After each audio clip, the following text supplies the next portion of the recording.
Abi M249'a nasıl başladı? Rüyamda gördüm. Abi Spin ismi nereden geliyor demiş. Abi sence buz M4 mü yoksa maskara? Abi kaç yaşındasın demiş. Kaç yaşında gösteriyorum? Abi nerelisin? Ronaldo mu Messi mi demiş. Ronaldo mu Messi mi? Abi en komik pusun sence hangisiydi? Herkese selamlar arkadaşlar. Yepyeni bir soru cevap videosuna hepiniz hoş geldiniz. Benim hakkımda merak ettiğiniz şeyleri sizlere sormuştum. Instagram'dan olsun, Telegram'dan olsun. Bunların cevaplarını verdiğiniz, sorularını sordunuz. Çok teşekkür ediyorum. Bu videoyu neden yapıyorum biliyor musun? Hani biraz daha samimi olmak için yapıyorum. Bu zamana kadar hep kitlemle aramda böyle nasıl söyleyeyim bir mesafe vardı arkadaşlar. Dedim ki ben bu mesafeyi artık aşayım. Nedenim içeriğimle alakalı, yaptığım videolarla alakalı. Bildiğiniz gibi kendimi çok ön plana atmıyorum. İçeriğimi ön plana atıyorum. Sonuçta sizler de beni yıllardır izliyorsunuz yani. Kitlemle arama mesafe koymamın yanlış olduğunu düşündüm ve daha samimi olmaya çalışacağım. Şimdi arka planda değerli yönetmenim Selin Nur Çığır var. Bakalım Selin Nur bana yardımcı olacak bu videoda arkadaşlar. O soruları, sizlerin bana sormuş olduğunuz soruları bana iletecek. Ben de bilmiyorum nasıl soru geleceğini. Bilsem önceden hazırlanırdım ama gerçekten tüm samimiyetimle söylüyorum size soruların ne olduğunu bilmiyorum. Selim bana soruları söyleyecek, ben de cevaplayacağım arkadaşlar. Sizin de sorularınızı ekrana vereceğim. Hadi bakalım başlıyoruz. Arkadaşlar selamlar, ben geldim. Hiç beklemeden direkt olarak Emrecan'a soruları yöneltiyorum. Soruların hepsini ben seçtim. Emrecan'ın hiçbir sorudan haberi yok. Direkt başlıyorum. Hero diye bir kardeşimiz demiş ki abi neden M249 için turuncu tulum seçtin? M249 için turuncu tulum seçtin. Ya ben bunu şöyle açıklayayım arkadaşlar. M249 bambaşka benim için. Onun bir ayrı bir hikayesi var. Ama turuncu tulumda şöyle bir şey var. Şimdi sürekli ben eskiden bu yana yaklaşık 6 yıldır içerik üretiyorum. M249'a başladığımda böyle arkadaşlar Tokyo'ya giriyorum. Mesela bilirsiniz Victor'un kendi kıyafeti var. Victor'un kendi kıyafetiyle adamlara daldığımızda böyle seçemiyordum rakibi. Kendi adamıma sıkıyordum falan. Böyle durumlar vardı. O yüzden dedim ne yapayım?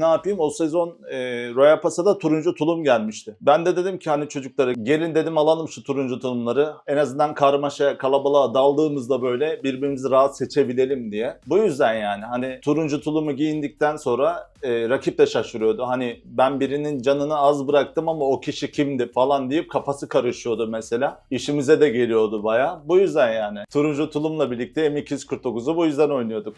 Sıradaki soruyu gönderiyorum. Evet gönder.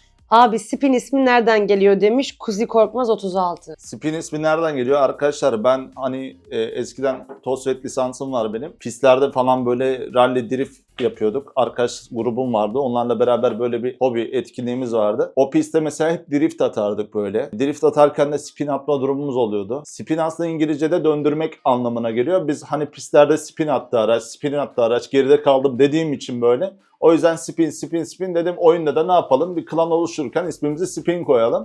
Bu da bayağı yakıştı PUBG Mobile'da. Hani benim kariyerimde spin tagı çok yakıştı. Oyuna drift özelliği geldi mesela. Drift atınca insanlar spin atıyor demeye başladı. Bu şekilde yani. Sinan Yavuz kardeşimiz demiş ki abi M249'a nasıl başladın? Rüyamda gördüm.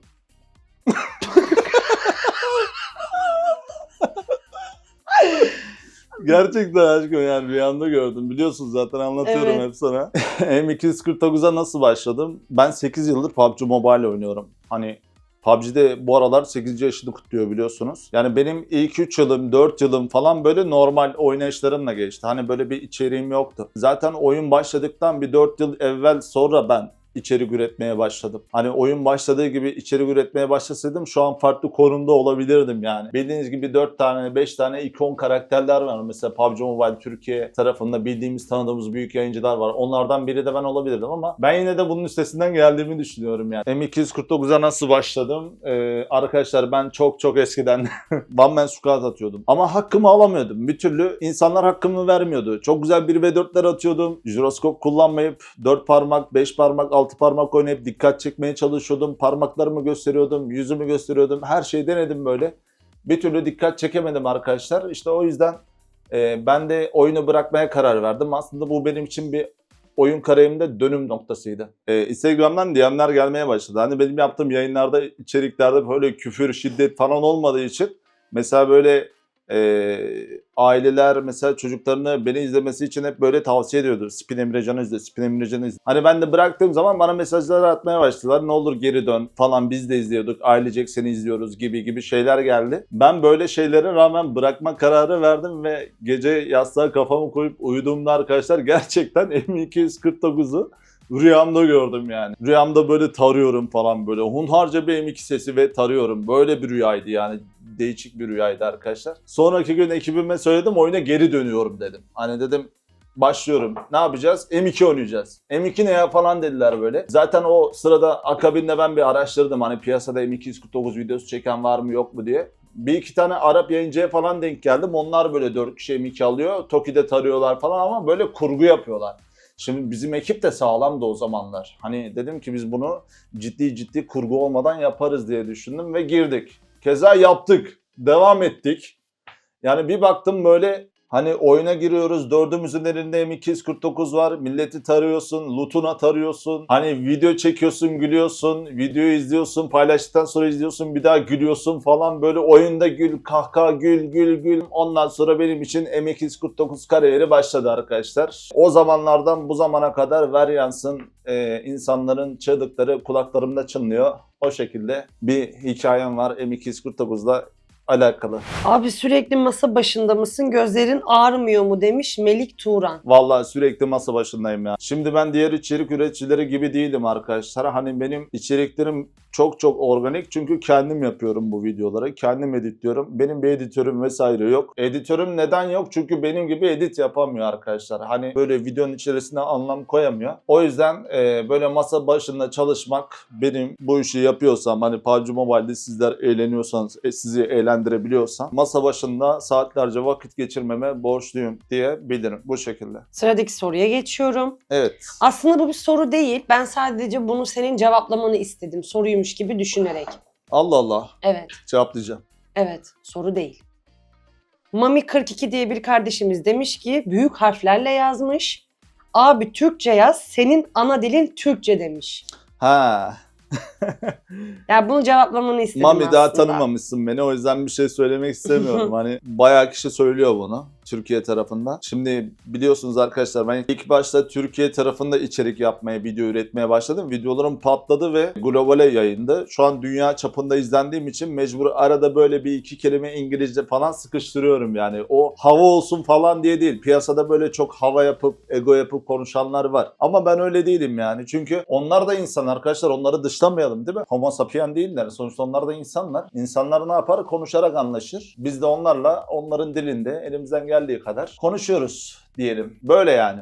Yusuf diye bir kardeşimiz demiş ki spin aklına nereden geldi ve de nasıl bu kadar kalabalık oldunuz abi? Spin'i de zaten söylemiştim arkadaşlar onu bir önceki açıklamada. Nasıl bu kadar kalabalık oldunuz? İşte işini ne kadar güzel yaparsan, yanındaki ekibini ne kadar iyi, ilgili davranırsan, güzel iletişim kurup onlarla ilgilenirsen kalabalık ekip olursun. Sonuçta hani beni bilen bilir, hani ben sevilmeyecek bir karakterim yok. Gerçekten çok samimiyim, böyle şakacıyımdır falan. O yüzden hani çocuklar da bana takılır arada bir. Sevdikleri için böyle bir kalabalık ortam var diyebilirim ve bana çok güveniyorlar, inanıyorlar. Çünkü ben de elimden geldiğince onlar için çabalıyorum. Bu yüzden kalabalığız. Yiğit Aydoğan 34 diye bir kardeşimiz demiş ki abi kaç yıldır oynuyorsun? Ben oyunu 8 yıldır oynuyorum arkadaşlar. Hala şu an devam ediyorum. Bir sonraki soruya geçiyorum. Yusufi demiş ki abi video çekerken hiç kavga ya da tartışma oldu mu demiş. Kim demiş? Yusufi. Yusufi. Evet. Video çekerken kavga falan oldu mu? Asla arkadaşlar. Benim video çekimlerimde kavga olmaz. Soruları anlat. Zaten Selim bilir, hani eskiden çok oluyordu. Hani yeni gelen birisi böyle bize posta koymak için geliyordu videoya falan. Hani o zamanlarda bir şey yoktu bizde. Şu an sistem zaten oturduğu için herhangi bir problem, sorun yok. Daha çok geliştirmeye dayalı video çekimleri yapıyoruz ve ekipçe ilerlemeye çalışıyoruz. Çünkü sonuçta Türkiye yok. Dünya var. Dünyaya bir şey sunuyorum. O yüzden kavga etmeye gerek yok yani arkadaşlar. Sıradaki soruya geçiyorum. Mustafa Kaya diye bir kardeşimiz demiş ki abi öncelikle seni çok seviyorum, hayranınım. Oyunu gerçekten seviyor musun diye sormuşlar sana. Ben de seni çok seviyorum Mustafa Kaya. Teşekkür ederim. Oyunu gerçekten seviyor musun? Aslında şimdi şöyle söyleyeyim. Biraz da hani doğru konuşmak, dürüst konuşmak istiyorum. Oyunu şimdi 8 yıldır oynadığım için açıkçası oyunun bir kısmından zevk almıyorum. Zevk aldığım yer ise içeriğim arkadaşlar. Mesela benim üretmiş olduğum bir evren var. Bu evreni mesela inşa ederken çok zevk alıyordum. Aynı zamanda içeriğimi yaparken oyundan da zevk almış olurum. Oyun tek başına olsaydı zevk almazdım ama oyunumla beraber içeriğim de olduğu için Spin Emrecan, Turuncu, Tulum, M249, Troll falan olduğu için bunların ikisi birleşince ne oluyor? Oyun da içine karışıyor. Bu sefer oyunu sevmiş oluyorum. Yani bu şekilde anlatmak istedim. Umarım beni iyi anlamışsınızdır. Bir sonraki soruya geçiyorum. Tolga Korejma 1903 demiş ki klan açma fikri nereden geldi? Klan açma fikri oyunun ilk zamanlarında normal oynuyorduk falan böyle. Ailecek, amcaoğlu, dayıoğlu falan böyle oynuyorduk. Oyunun ilk senesinden sonra bir klan oluşturmak istedim. Klanın ismini de tagına Spin koydum yani. Yani ikinci senesinde oldu aynen. Çok samimi olduğum arkadaşlarım vardı. Diğerleri de amcaoğlu, dayıoğlu falan da öyle takılıyorduk yani. Sevgi diye bir kardeşimiz demiş ki abi bu büyük hayallerine nasıl ulaştın? Çok çalışarak ilk başladığımda hobi olarak yapıyordum. Video atma işlerini arkadaşlar. Böyle bir ikinci işim gibi bir şeydi benim. Disiplinli olup her gün aynı saatte video paylaşmaya devam ettikçe böyle gün gün hani hiç pes etmeden, yılmadan her attığım videonun ayrı bir duygusu, düşüncesi, fikri, senaryosunu ayarlayıp bu şekilde devam ede. Yani disiplinli bir şekilde ilerleyip buralara kadar geldim. Ama hayallerime ulaştım mı? Merdivenin son basamağındayım diyebilirim yani. Bir sonraki soruya geçiyorum. Evet. Mami Aslan alt-66 diye bir kardeşimiz sana demiş ki benim en çok sevdiğim sorulardan birisi bu. Abi sence buz M4 mü yoksa maskara mı demiş. Buz M4 mü yoksa maskara mı? Yani bunu kime sorsam buz M4 der herhalde. Hani maskarayı seven kitle de var ama ben buz M4'ü seçerim arkadaşlar. Serhat diye bir kardeşimiz demiş ki abi niye Lamborghini? Niye Lamborghini? Arkadaşlar oyuna gelen ilk spor araçlardan bir tanesiydi Lamborghini. Zamanında hani bunu UC yükleyip almıştım. Aracın sesi, ondan sonra böyle o zamanlar drift özelliği yoktu. Ben kaydırıyordum mesela aracı. PUBG'de herhalde ilk drift atan kişi bendim. Aracın sesi bir de renginden dolayı tam bir siyahçıyım. Farkındaysanız şu an sizin karşınıza da simsiyah bir şekilde çıktım. O yüzden hani renginin siyah olması ve sesinden dolayı bir de markası da güzel. Lamborghini. Bir sonraki soruya geçiyorum. İsimsiz bir kardeşimiz demiş ki abi Selin ablayla nasıl tanıştın?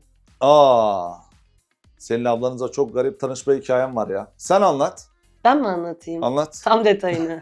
Biz Emrecan'la şöyle tanıştık. Ben öylesine bir maç girmiştim. Emrecan ekibiyle birlikte 4 turuncu bizi öldürmüşlerdi. Arkamızdan dutlarımıza sıkmaya devam etmişlerdi. Ben de Devam edeyim buradan. hadi sen et. Hadi devam edelim. Biz şimdi Toki'yi rushladık. Bir baktım bunlar da Toki'de arkadaşlar. Hani böyle fightlaşıyoruz falan. Bunları indirdik. Biliyorsunuz biz rakipleri öldürdükten sonra lootlarına sıkıyoruz. Tabii bunların da lootlarına sıktık o esnada. Neyse ben videomu çektim bu maç içinde. 10 numara bir maçtı. Hani süper geçmişti. Videolarımı falan aldım böyle. Çok kısa araya girebilir miyim? Evet. Ve ben o maçtan çıkıp böyle bir 2-3 saat hala sinirim geçmemişti lootumuzu taradığımız Bayağı için. sinirlenmişti, dert etmişti yani arkadaşlar öyle bir iz bırakmışım ki yani anlatamam. Yani mevzuyu düşünün şu an Selin benle evli yani arkadaşlar o derece. Hani o gün M2 ile taramasaydım bugün Selin benle evli olmazdı. Bir baktım şeyler kötü kelimeler falan filan. Ben de şok oldum böyle falan şaşırdım. Aradan böyle 3-4 saat geçti işte ekipten ayrıldım böyle tek başıma takılıyorum lobide. Sohbet muhabbet falan. Dedim ki ya bir bayrak gireyim. Hani oyunda da çok bayrak giren bir insan değilim. Kafamı esti dedim bakayım insanlar benim hakkımda ne düşünüyor. Hani o zamanlarda böyle daha yeni yeni patlamışım. Girdim bayrağa. İlk bayrak bir baktım Selin. 3 saat önce maçta karşılaşmışız. Orada onları vurmuşum. Hani bildiğin hani lootlarını taramışım böyle. Onları mahvetmişiz falan. Böyle 3 saat sonra da bayrakta denk geliyorsun. Neyse başladı bana saymaya falan. Ben de şaşırdım böyle. Aa dedim bana sayıyor falan. Böyle bir şok geçirdim.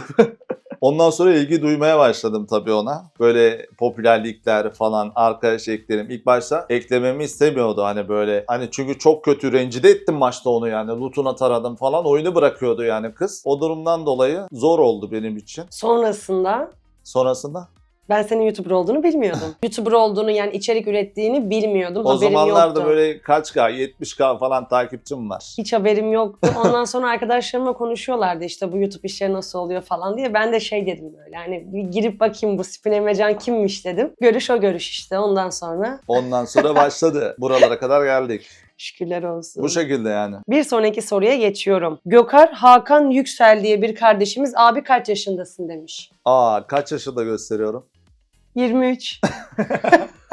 Arkadaşlar şöyle bunun cevabını vermeyeceğim. Tamam mı? Bunun cevabını şu şekilde verelim. Ben yaşımı kaç gösteriyorum? Yaşımı doğru tahmin edenlere zaten kalp atacağım arkadaşlar. Sıradaki O zaman bir sonraki soruya geçiyorum. Görkem Boz 42 diye bir kardeşimiz demiş ki abi en komik pusun sence hangisiydi? En komik pusum hangisiydi? Garaj Troll ya. Kesinlikle. Kesinlikle. Garaj Troll çok fenaydı. Evet. Millet var ya, mahvettik milleti ya. Belki var ya kaç kişi oyunu bıraktı arkadaşlar. Garaj Troll. Songül Gökkaya diye bir kardeşimiz demiş ki abi sen nerede okudun? Güzel sanatları okumak istiyordum. Anadolu Meslek Lisesi'nde okudum. Lise mezunuyum. Üniversite hayatım yok. Hayata erken atıldım arkadaşlar. Lisede bitti benim okul hayatım, öyle söyleyeyim. Durmaz diye bir kardeşimiz çok aurası yüksek bir soru sormuş. Küresel bir olmak nasıl hissettiriyor demiş. Aurası yüksek. Evet.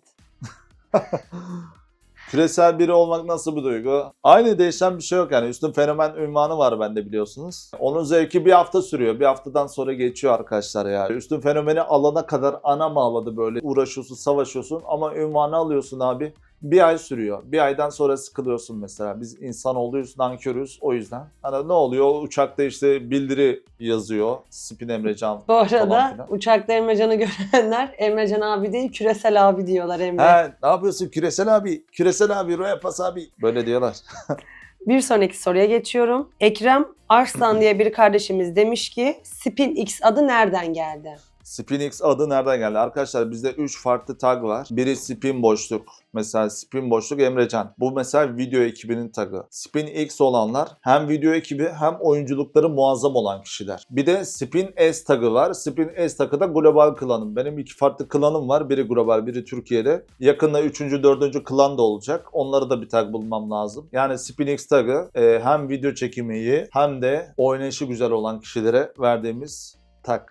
SpinX. Bir sonraki soruya geçiyorum. Mehmet Candemir diye bir kardeşimiz demiş ki abi hayatında ne gibi zorluklar yaşadın? Abo Mehmetcan, şimdi hayatımızı buraya döksek var ya, bayağı zorluk yaşadım ya arkadaşlar. En dibi görmüş bir adamım ben. Hani dipten buralara kadar geldim. Farkındaysanız beni çok yakından takip ediyorsunuz. Hani bu zamana kadar hiçbir yayıncıyla bir araya gelmedim. Hiç kimsenin sayesinde, katkısıyla, desteğiyle bir yerlere gelmedim. Ben her zaman tek başımaydım. Hani bunun vermiş olduğu huzur, buralara kadar gelmiş olmanın vermiş olduğu huzur gerçekten paha biçilemez. Çok şey yaşadık ya. Yaşadık. Hani fazla açmak istemiyorum. En dibi gördüm. Buradan anlayın. Cebimde bir kuruş bile para yoktu. Çok şey denedim ama. Bu PUBG Mobile camiasında bir yerlere geldiysem bunun geçmişinde hani başka sektörlerde, başka dallarda hani elimden gelen tüm mücadeleyi verdim ama kazanamadım. Hep kaybettim. Bununla inşallah kazanacağım arkadaşlar. Sizin sayenizde inşallah. Bir sonraki soruya geçiyorum.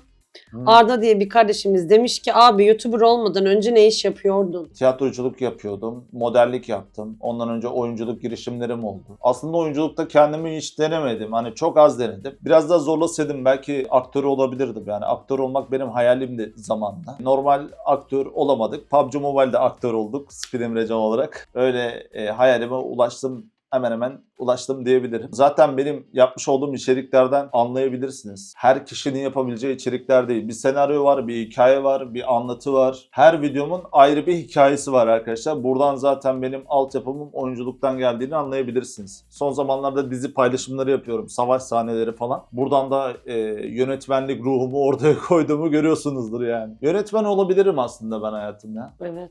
İleride baktın yani bir yönetmen olmuşuz. İnşallah. İnşallah. Bir sonraki soruya geçiyorum. Fatih Turgut diye bir kardeşimiz demiş ki abi nerelisin? Arkadaşlar aslen Siirtliyim. Neye gülüyorsun? Sen de Siirtlisin. Ben Ben evlendim. Siirtli değilim, ben Senin Çorumluyum. kimliğinde ne yazıyor? Çorum yazıyor. Çorum mu yazıyor? Evet. Ah, bundan 10 yıl önce olsaydı Siirt yazardı.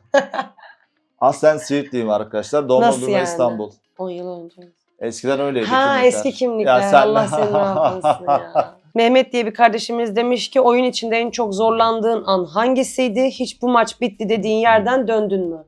Çok döndüm ya. Scrim oynadım. Scrim'de oldu. Miramar maçlarında olsun. Mermim yoktu. Yeleğim, kaskım yoktu. O halde win almıştım mesela. Maçın başında takım arkadaşlarımı kaybetmiştim. O Scrim'de win almam gerekiyordu ve tek başıma mermim olmadan, silahım, tesisatım, hiçbir şeyim olmadan win almıştım. Yani enteresan böyle bir durum var. Bir sonraki soruya geçiyorum. Evet. Miraç Karaarslan diye bir kardeşimiz demiş ki Abi spin takımı ne zamandan beri var? Spin takımı ne zamandan beri var? Hani bayağı eskilere dayanıyor. Dediğim gibi hani oyunun ilk yıllarından bu yana devam ediyor yani şu an. Ya ben fazla göz önünde değildim arkadaşlar. Hani ben oyunu oynuyordum ekipçe. Ama biz paylaşım yapmıyorduk.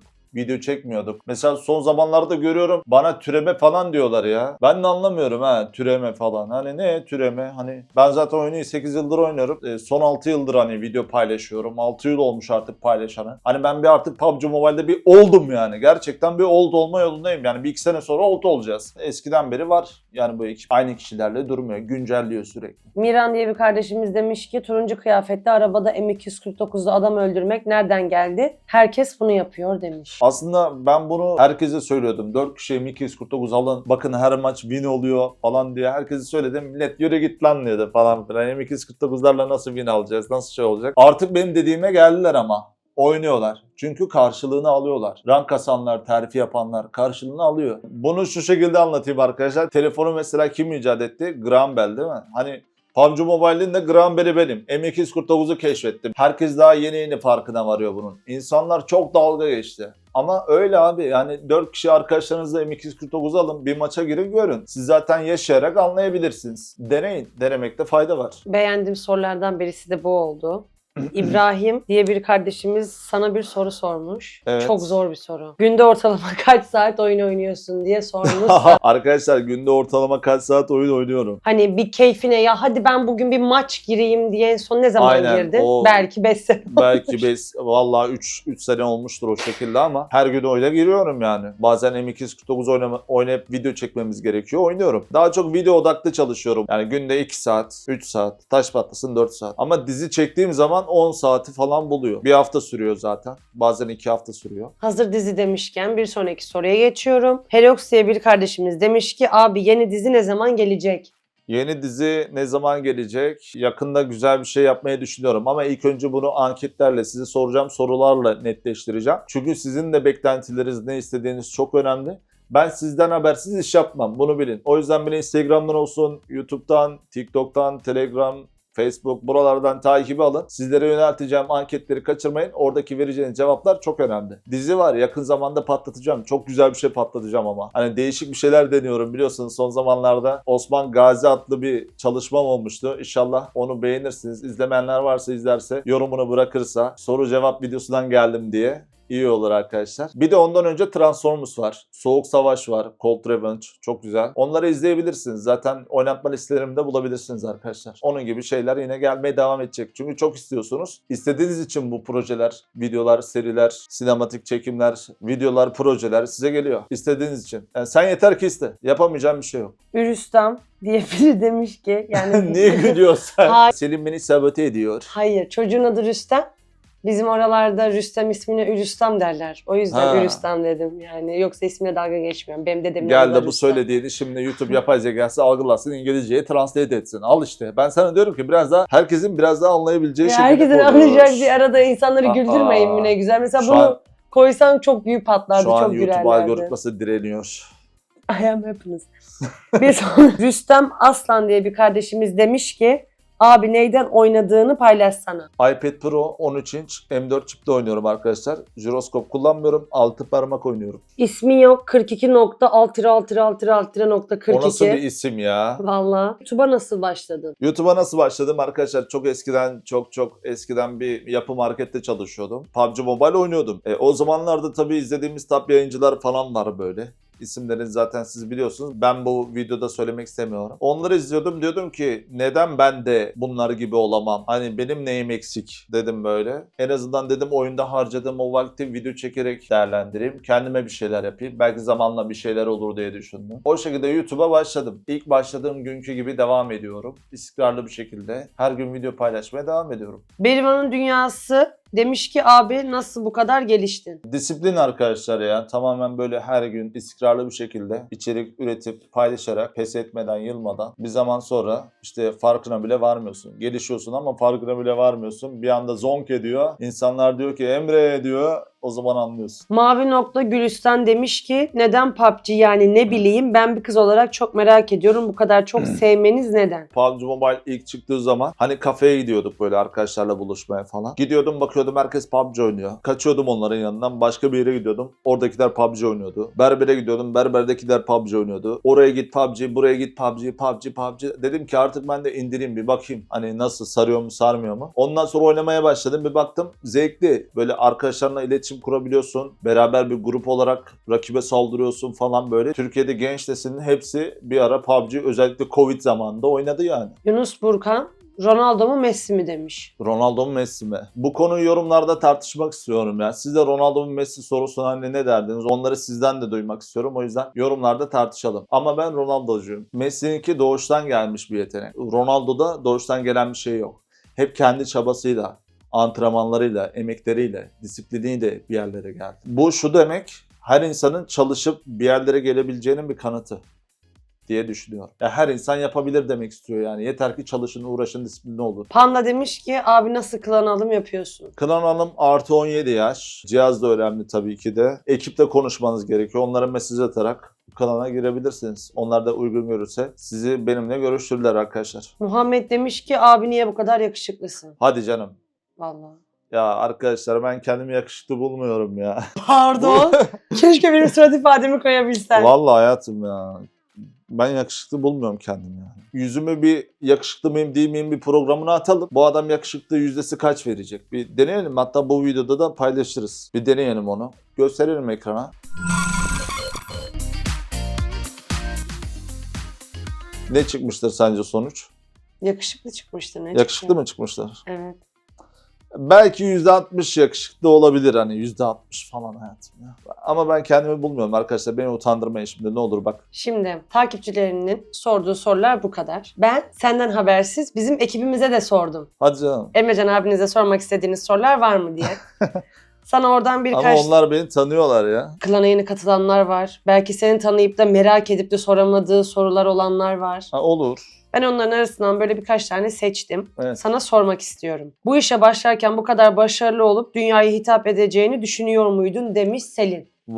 Sen mi sordun? Ben sordum. Bak ben senin Ya eşinim. ölürüm sana. Ben merak ediyorum mesela. Sonra da Selin'i koymam beni ayrıca şaşırttı yani.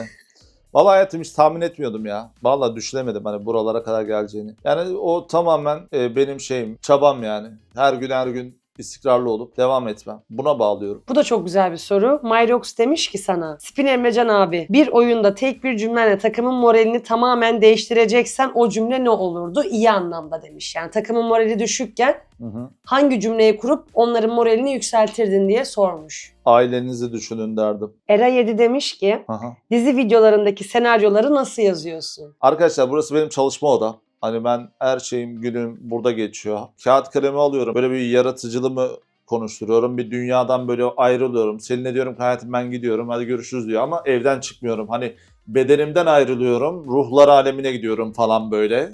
Yani tabiri caizse gerçekten inzivaya çekiliyor ve saatlerce hiçbir şekilde ayağa kalkmaz. Hiçbir hani sesli bile düşünmez. Kafasından düşünüp düşündüğünü direkt kağıda döker ama tek başına olması gerekiyor. Evet. Ya onu bir de oyuna uyarlaması var. Aklıma bir şey geliyor diyorum mesela elma. Hani diyorum ki ben bu elmayı yerim diyorum ama oyunda da yiyebilir miyim aynı şekilde?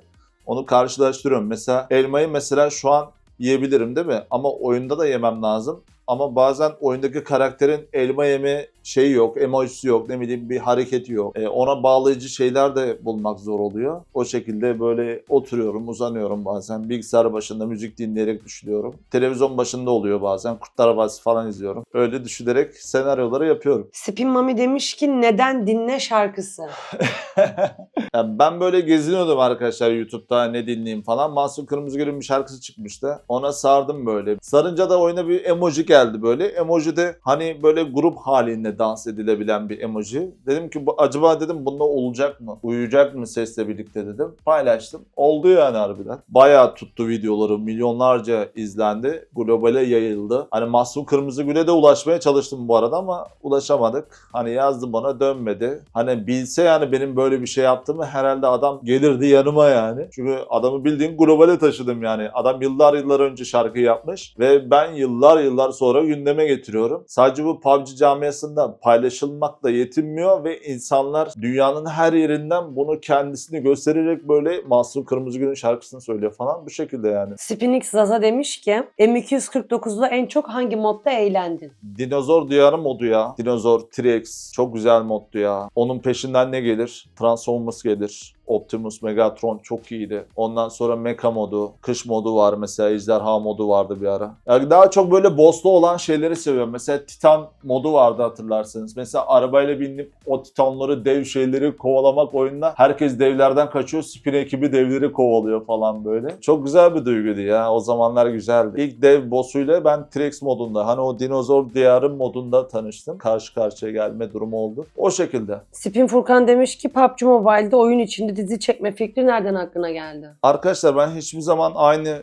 yerimde sayan bir adam değilim. Ben her zaman çıtayı yükseltiyorum. Mesela 1 yaptım mı 2 yapmalıyım. 2 yaptım mı 3 yapmalıyım. Böyle mesela merdivenin basamaklarını hep çıkarım. Birden fitesi 3'e atıp tekrardan 1'e çeken bir adam değilim. Hani 3'e çaktıysam 4'e çakmak için uğraşırım. İlk başta 1v4 çekiyordum mesela. Ondan sonra ne yaptım? M249'a geçtim. M249 fightları, baskınları. Ondan sonra araç fightları M249. Ondan sonra turuncu tulum araya girdi. Bak hep böyle gelişme bak zamanla olan şeyler. Turuncu tulumdan sonra işte hikayeli dramatik kurgular. Çoğu kişi beni bilmiyor. Bana ön yargılı arkadaşlar. Hani kurgu çektiğimden dolayı ama bizim çektiğimiz kurgular kaliteli kurgular. Hani oyunda yapılabilecek kurgular. Oyunda yapılmayacak sahte yalan dolan şeyleri ben çekip sizlere paylaşmam arkadaşlar. Asla hile yapmam. Neyse onu gösterelim. Spinix Görkem demiş ki senaristlik veya yönetmenlik gibi bir işin oldu mu? Senaristlik veya yönetmenlik gibi bir işim oldu mu? Ona yakın bir şeyler oldu arkadaşlar. O da oyunculuk yaptığım için, tiyatroda sahnelere çıktığım için geçmişte. Hani PUBG olmadan önceki hayatım bir yerlere bağlı çalışarak aynı zamanda tiyatroculuk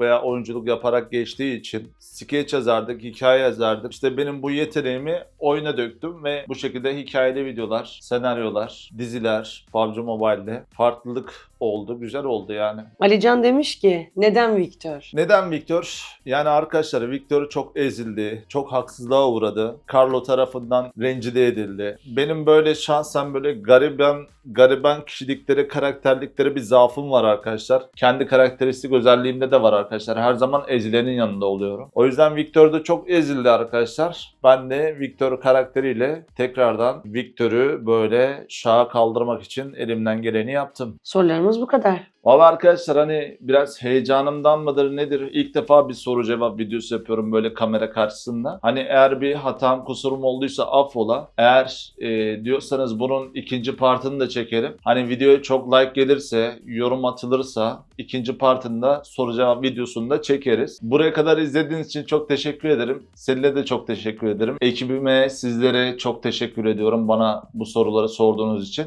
Bundan sonra YouTube kanalında sizlerle daha samimi olmaya karar verdim. Bu videoda bir başlangıçtır benim için. O yüzden bu ve bunun gibi içeriklerin devamı gelsin istiyorsanız videomu beğenmeyi, kanalıma abone olmayı ve bildirim butonunu açmayı unutmayın arkadaşlar. Sizleri çok seviyorum. Kendinize iyi bakın.